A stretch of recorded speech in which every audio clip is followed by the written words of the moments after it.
সেই সম্পর্কে কবি লিখছে অতি মূল্যবান কথা শুনুন। করুণ সুরে মা আমিনা উম্মে আইমানকে কয় ফজর হতে বেরিয়ে যাব দুইটি কাফেলায়।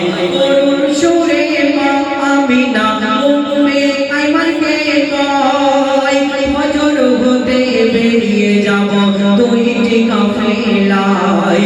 একটি কাফেলায় মা আমিনা শিশু নবীরায়, অপর কাফেলায় উম্মে আইমান পিছনেতে যায়। বাপের মুখ দেখে নবী ও দয়াময়, বাপের দেখে নবী দয়াময় দেবী বেশে ভাই।